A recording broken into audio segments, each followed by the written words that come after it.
കണ്ണിൽ കണ്ടതൊന്നുമാവാം, ഒരു നിമിഷത്തെ കൗതുകമാവാം. പക്ഷെ നിന്റെ ഫോണിലെ ആ വീഡിയോ ഒരു ജീവന്റെ അവസാനമായിരുന്നു. തെറ്റാര് ശരിയതാര് ചോദിക്കാനാരും നിന്നില്ല. വിധിയെഴുതിയ സോഷ്യൽ മീഡിയ കൊലക്കയറിനെ ബലം കൂട്ടി.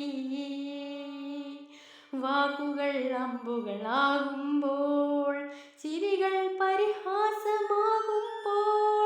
തോറ്റുപോയത് ദീപക് മാത്രമല്ല, മനുഷ്യത്വം